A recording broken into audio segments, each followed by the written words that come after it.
as always, for tuning in. Today we're going to be talking about the NBA's salary structure, and I know that I moved my sports content primarily to my other channel, but this felt more like a video that would go over here as I gently explain to you something that is sure to put you to sleep. We're going to be talking a lot about numbers and financial nonsense, so I hope you find this video relaxing. So, to start, we need to understand that the NBA is a soft-capped league. So, what that means is there is technically a salary cap, but the entire NBA is over the cap pretty much at all times.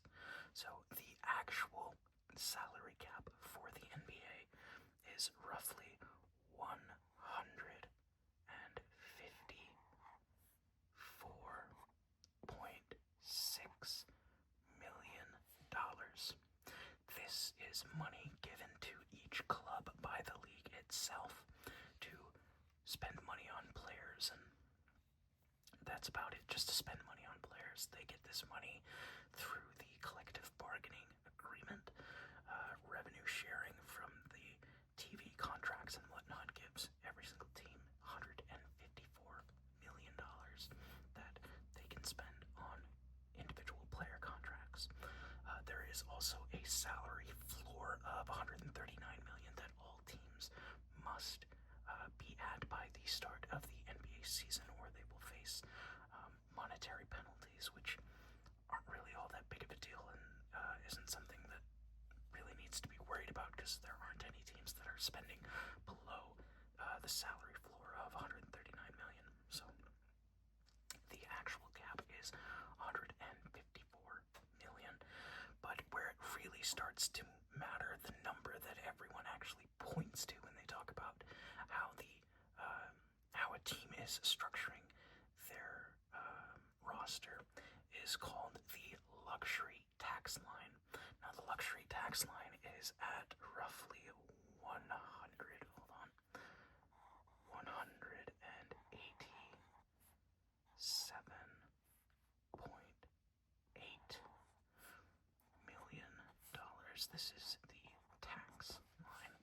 Now, the tax line effectively just means if you spend more than this money right here, if you spend more than $187 million on your players, on your roster, the NBA is going to ask you to pay directly to the league more money, and this penalty goes up the more you spend. So the more money you spend on your roster, the more you are going to have to pay the league to do that. And this wasn't so much of a problem in years past, right? The teams that were performing very well would just, keep paying the luxury tax, and some of the richer owners would just keep paying the luxury tax. But they recently, in the last 5 years, implemented what is called the apron rules. In the last collective bargaining agreement, they added the first and second aprons. So the first apron is at roughly $195.8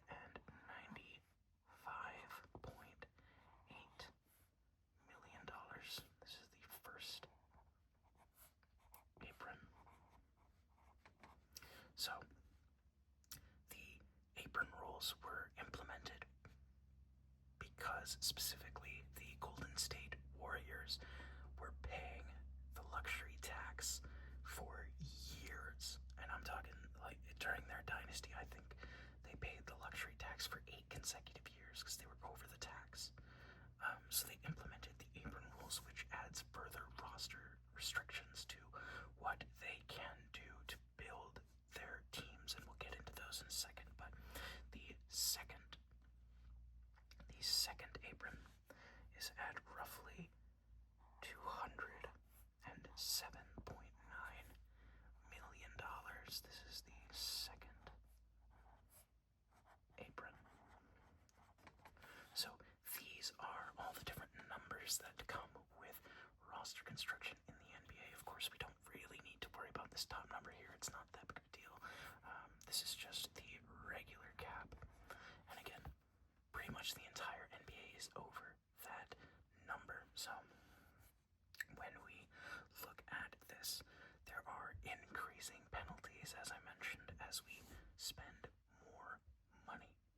So obviously at the luxury tax line, the more money you spend, the more money you are going to have to pay the league based on, how far above the luxury line you are paying, and that includes going into the first and second apron. If you're in the second apron, you're going to be paying more in tax than if you're just, above the luxury tax line. And there is also something called the repeater tax, where if you are paying above the luxury tax line for 3 out of 4 seasons, that will add even more taxes on top of the tax that you're already paying. Again, teams were fine doing this in the past because, it's just money at the end of the day, right? And what do billionaires care about money?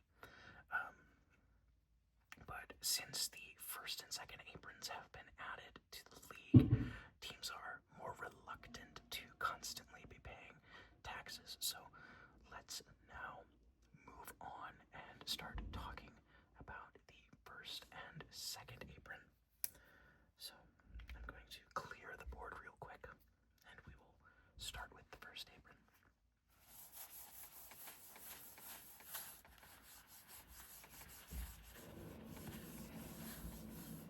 So, the first apron, again, is at roughly $195.8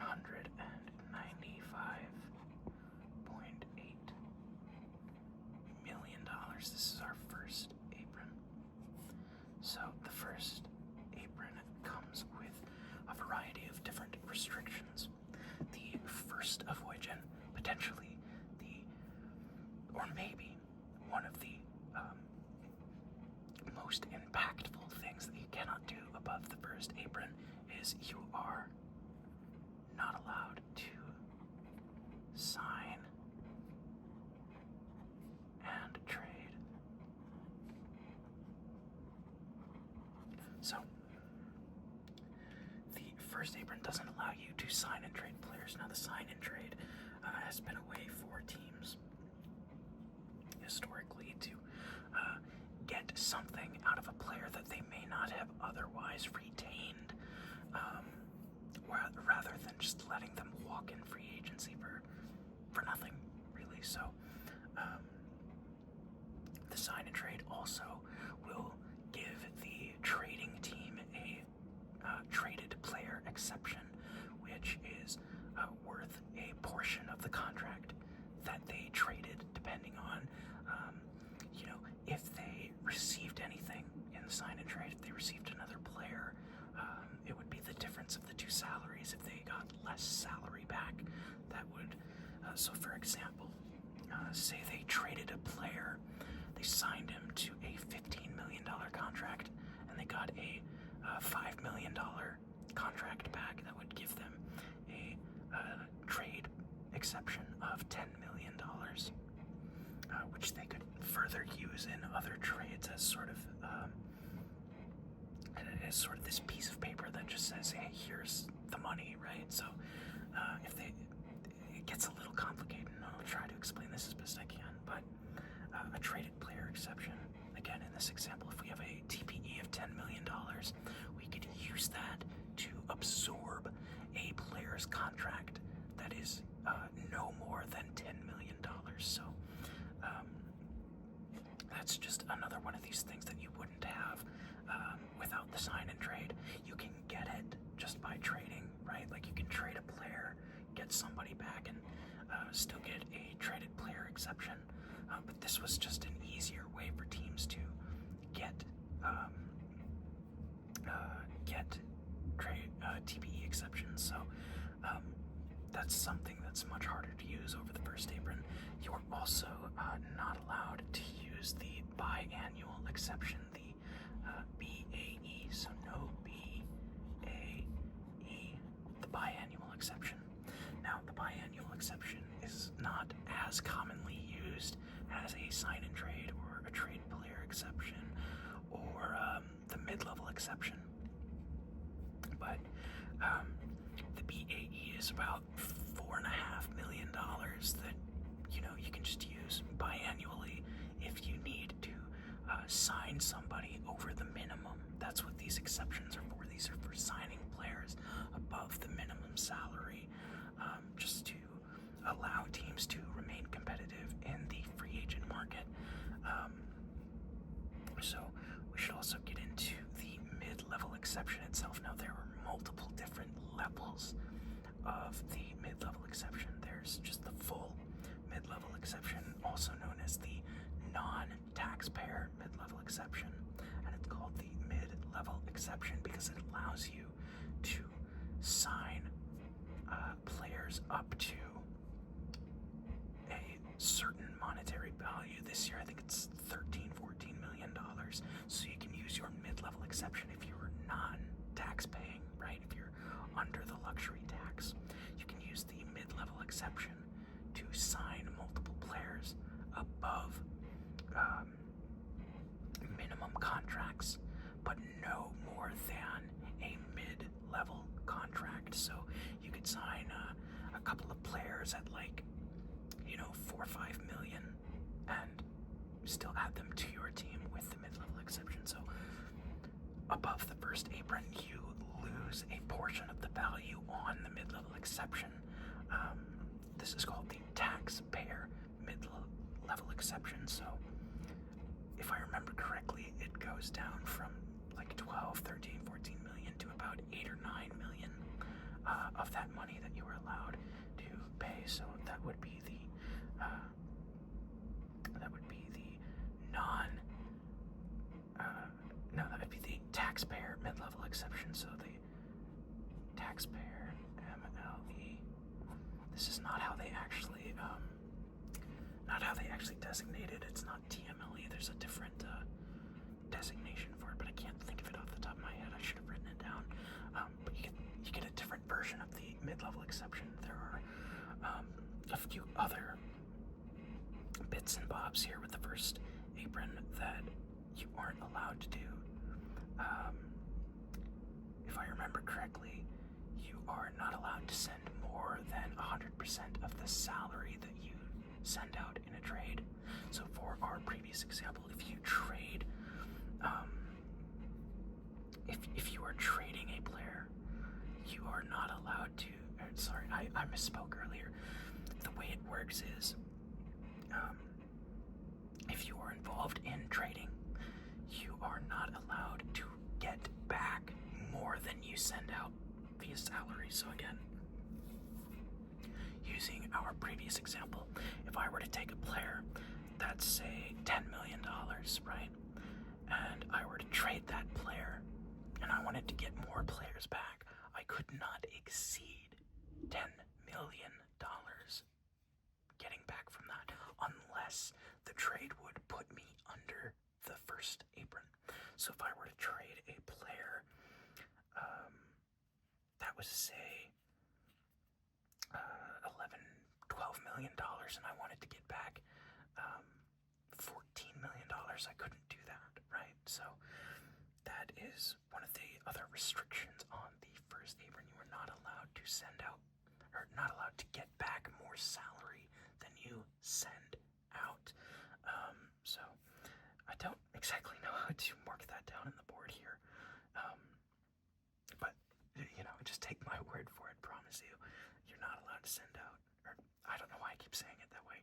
You are not allowed to receive more than you send out, salary-wise. And I think that is the major points with the first apron. There are also ways to hard cap yourself to the first apron. So if you do one of these things, right, if you use the biannual exception, if you are involved in a sign and trade, if you use more,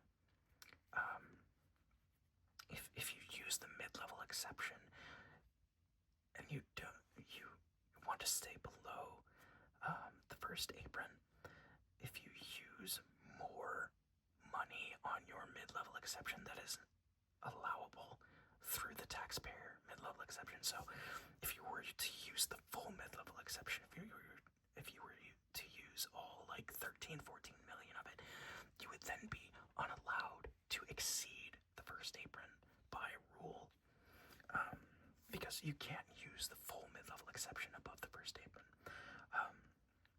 Or if you were to, I don't actually think it triggers if you do a trade based on salary, but I could be wrong there. It gets really complicated when you really dig into the weeds, but those are the major aspects of the first apron. We're now going to be talking about the second apron. So, let me just clear the board one more time.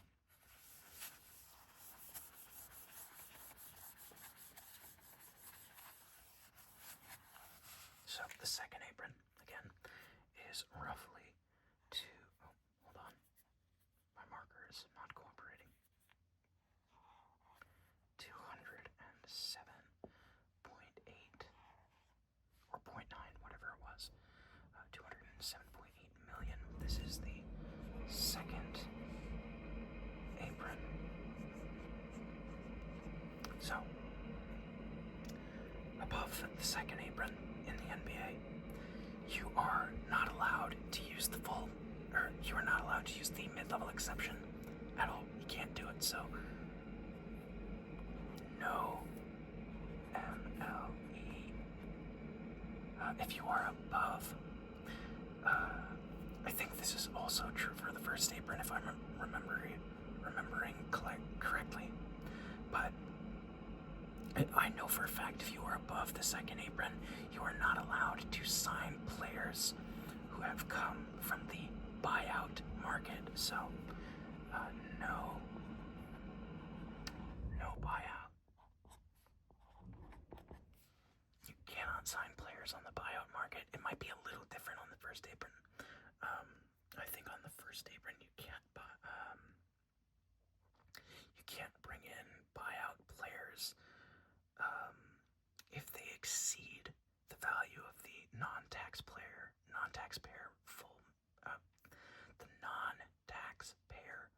mid-level exception. I think that's how it works on the first apron, but on the second apron you just can't use it at all.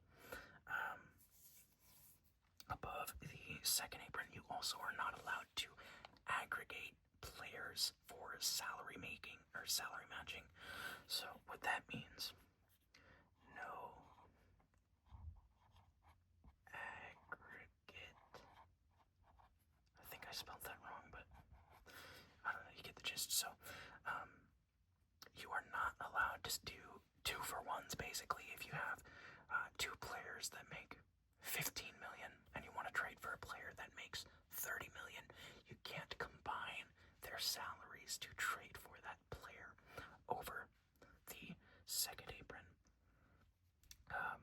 Let's see, is there anything that I'm missing here for the second apron? No mid-level exception, no buyout, no aggregating players.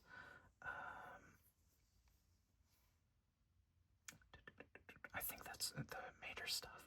I know there's also, if you finish a season above the second apron, your draft pick, your first round draft pick, 8 years into the future, becomes quote-unquote frozen by the league, which means you are unallowed to trade that specific pick.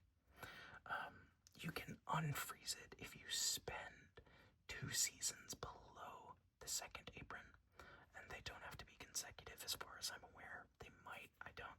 When I was reading about it, I couldn't get a proper grasp on that, but you have to be below the second apron for 2 years to unfreeze that pick and then be allowed to trade it again.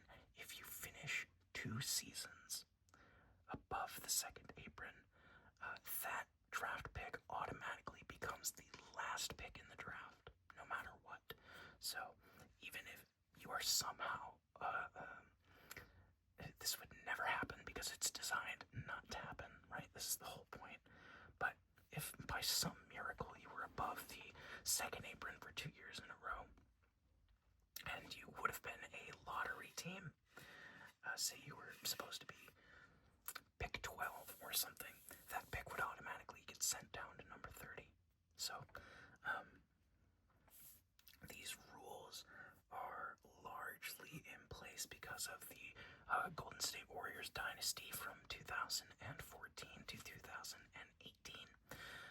2020, I think, was when they really started to fall off, but this is why. It was basically Kevin Durant going to the Warriors that implemented these changes, and these are designed to make the league more competitive, to have more parity in the league, and I think largely, for the most part, I think they do work, because teams especially don't want to be in the second apron. Like, you lose pretty much every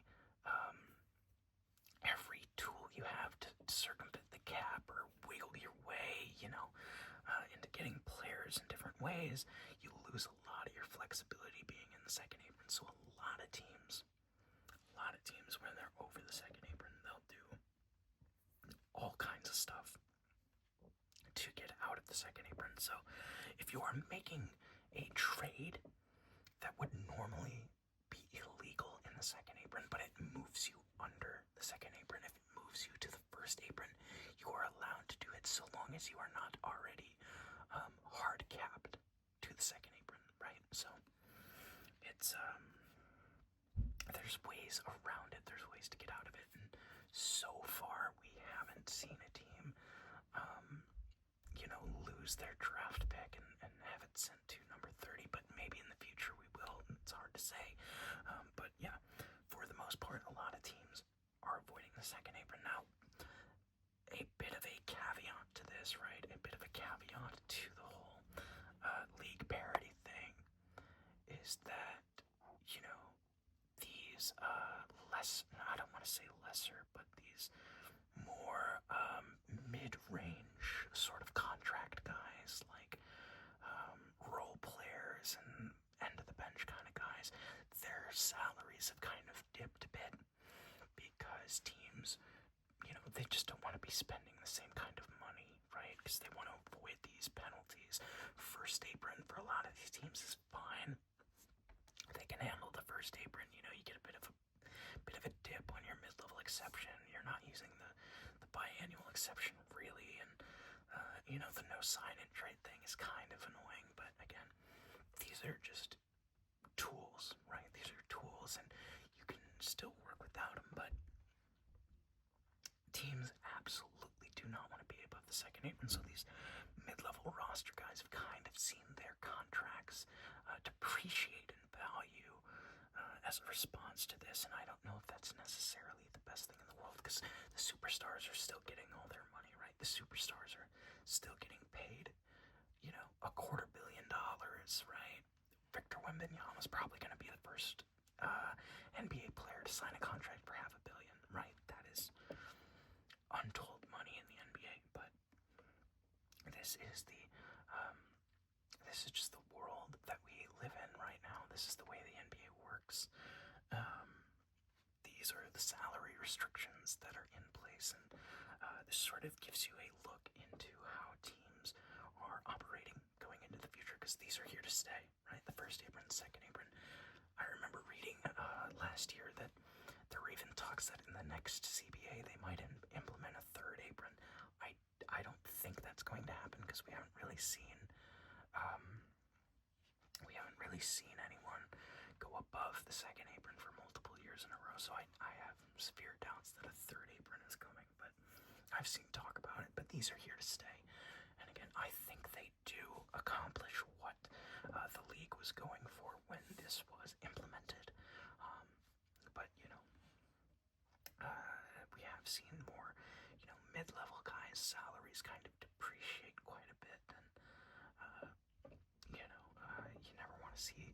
I know people say that NBA players make too much money, but I'm not really of that viewpoint.